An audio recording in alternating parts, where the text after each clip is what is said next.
you don't follow Allah, we're gonna behead you. What's the white man gonna do? He's gonna send FEMA. He's gonna send National Guard.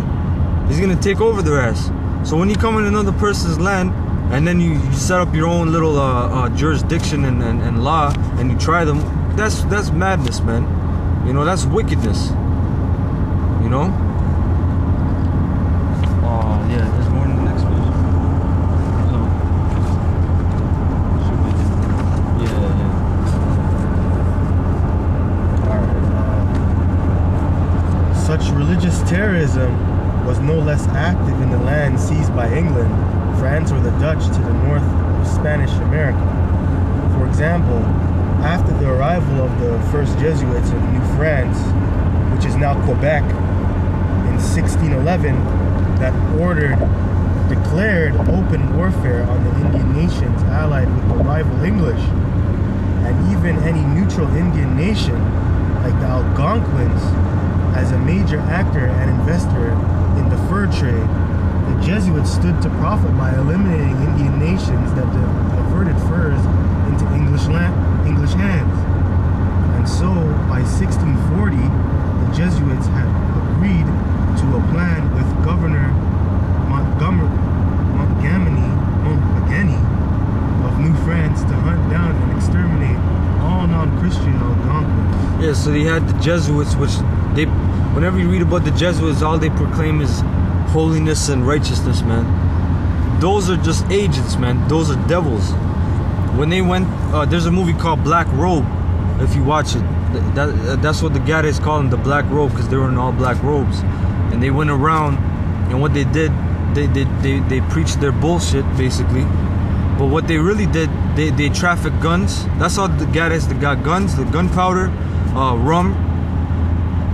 They also trafficked smallpox and blankets, and they handed them out. That's what the Jesuits were used for, man, and to corrupt their mind with madness with Caesar Borgia. All right, that's what they're agents, man. They work for the Pope or the Black Pope. All right, which is the Pope behind the Pope, basically. All right, the general. All right, go ahead. The Jesuits, the Black Robe missionaries, spread smallpox, firearm, and alcohol among the Algonquins of eastern Canada so effectively that over 3/4 of them were wiped out within a generation. The disease spread to neighboring tribes, with the result that even French allies of the Hurons were hugely depopulated and made virtually extinct by the year 1700. The English as well relied on germ warfare as a chief weapon against hostile native tribes, as described by British General Geoffrey Amherst in July 1763 in a letter to a subordinate regarding the local Micmacs. Yep, and a lot of those English, they're actually Edomites when you read about it, because the crown at that time were Jakes, those were Israelites. But the 13 colonies, they actually weren't British loyalists. They were actually bums, man. Like Ben Franklin, all those assholes. They were criminals, man. Those were Edomites that left England, all right, under the black rule, and they came here. And what happened was, I had a document. It was King James II, which was the son of King James. In America, there was a revolt against King James II. And what happened was a lot of Edomites that were enslaved, because you had Jakes that came here. And what happened was a lot of Edomites came too. And the Edomites, they took over the British officials, I should say, which were Jakes, and they held them hostage in America, and there was a revolt against King James II. So a lot of things you read, those are Edomites, man. Those weren't Jakes, because they might call themselves Englishmen in England, but they weren't true Englishmen. All right, those were Israelites ruling in England. So a lot of the people that came, but those are criminals, man. The people on the Mayflower, those are all Khazars. You know, those are the so-called Jews. Criminals, they just let out, and they just went to the New World, you know. Go ahead. You will do well to try to inoculate the Indians by means of blankets, as well as to try every other method that can serve to extirpate this execrable race. I should be very glad if your scheme for hunting them down by dogs could take effect. I would rather choose the liberty to kill any savage that may come our way, and to be perpetually doubtful whether they are friends or foes. So that's bullshit about, oh, they came and they had a feast and they're all peaceful. No, he said, I don't give a shit if they're friend or foe. I'm not taking the chance. I'm gonna kill them. That's what he said. All right, go ahead. In 1749, the Nova Scotian legislature passed a series of scalping proclamations, which rewarded 10 pounds sterling to anyone who delivered the scalp of a male Micmac Indian to a local magistrate. 5 pounds was offered for the scalp of a woman or child. So they didn't care about the women or children, man. So what makes you think we're gonna care about your children, man, or your women? You know, it tells you in Ezekiel 9:4. It tells you straight up that slay utterly old and young. You know, male and female, man. All right, old. You know, go ahead. As among the Spanish, Indians who converted to Christianity were generally spared outright murdered by the French and English, who usually enslaved them. Indian slavery was instituted by both nations during the fur trade wars of the 1600s, and continued until well into the 19th century. By 1761, over 1/10 of all registered burials in Montreal were those of Indian slaves who were called panis, which is a derivation of the name for American Pawnee Indians, who also faced enslavement. Much of early Halifax in Montreal was built by both Negro and Indian slaves. There you go. So you assholes saying that oh, Indians were enslaved. It just told you that. Plain. The only reason why it didn't continue, if you watch Goodbye Uncle Tom in the beginning, it shows you the gathered in the prison. They were what Esau called stubborn or hard-headed. They wouldn't breed in slavery. They wouldn't do any work. They would just die basically. So that's why they had to import Negroes there, man. All right. And then the next thing, white guys always try to come up. Edomites always try to come up and say, "Oh, you guys might have built America, but here in Canada, you guys didn't do shit." Yeah. Well, according to that document and other documents, we built up this place, man. Exactly. Montreal and Halifax. Yep, and all of them too, man. Yeah, You know. Upper Canada, Yeah. Lower Canada. Yeah, you know. Yep. Exactly.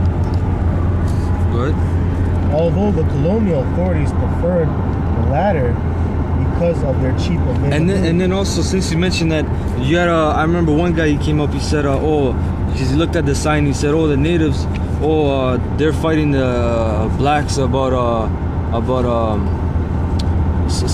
in the south, in like Georgia or somewhere, or South Carolina, about a fort that the Negroes had, but it was Indian land or something. They're fighting about it. You had all kinds of intertribal warfare, man. You know, just because you have fighting, that doesn't mean anything, man. Really, Esau. There's another book I had, I didn't bring. It's called Black Indians. It tells you Esau how he fought. He really paid off tribes, and the best thing for him was division, divide and conquer. Right? That's what originally democracy means. Because the word demo, if you look it up, it goes back to demo, which means divide basically. And krasi is Greek for power, so it means divide and conquer, which another word for conquer is power basically. So democracy, I'm gonna bring no, that means divide and conquer, man. You know, liberalism, Republican, all that. You're divided. Your ideologies are totally divided, man. And since you're divided, you have that one person at the top just laughing at you because he controls both sides, man. And you people are divided anyway. All your presidential debates and all that madness, that's foolishness, man. That's total madness, you know. And then you had a guy, a video, I think it was in the 80s or 90s, he was in court, and they asked him, did you develop a machine that can forge votes? And he said, yeah, you know. And then they said, so this, you're telling me this machine, it doesn't matter who votes, you can literally forge votes without anyone noticing? And he's like, yeah, you know. Just so calm about it too. You know? Yeah, because he knows they can put me in jail, but in a couple of days I'm gonna be out. You know? You know? Or put them on a ranch prison. Yeah. Golf course prison. You know? Alright, keep going on. You want me to read any of this or just skip the one? Yeah. Which one's that one?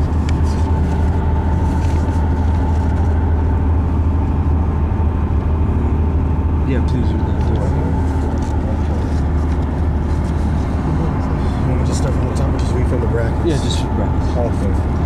Further, the Crown had granted the Roman Catholic Church absolute hegemony in Lower Canada, which is Quebec, to operate schools, hospitals, and civic life in return for ensuring a domestically tranquil populace.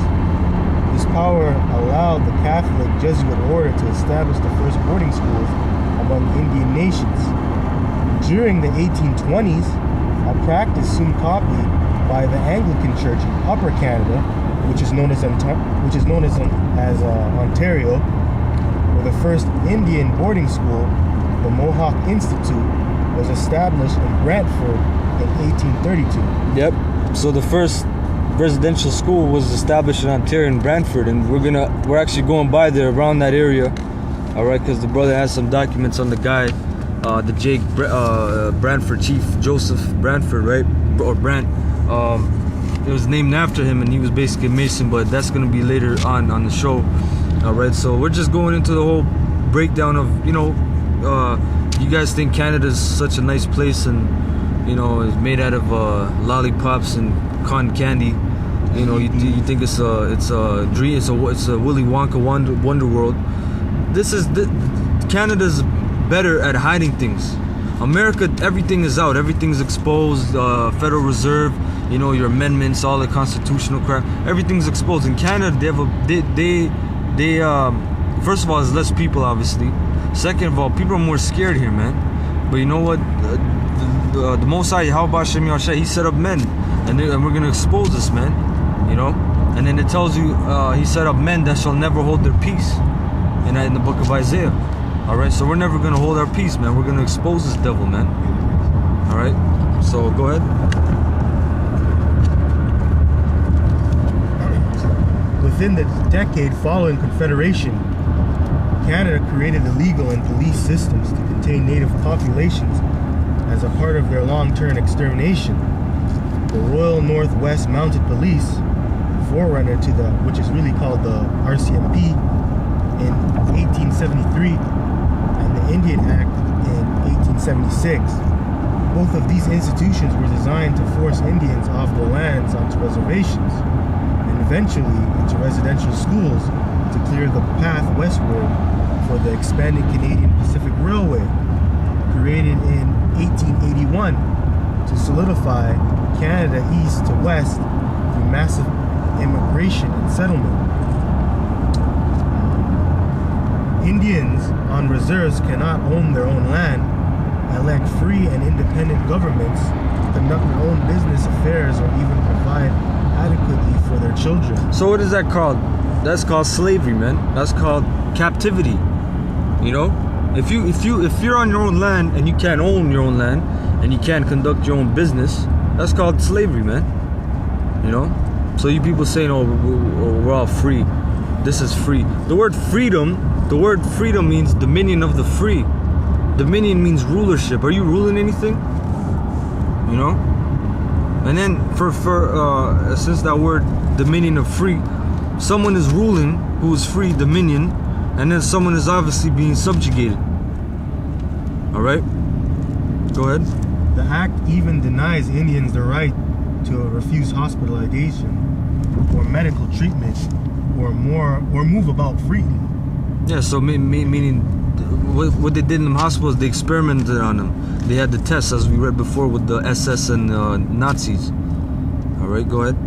Under Section 35 of the original act, church or government agents could remove any Indian from their home using any force necessary, a provision which allowed native children to be kidnapped into residential schools, hospitals, or any other place, and gave such agents the right to harm or kill their parents if they resisted. Under the same provisions,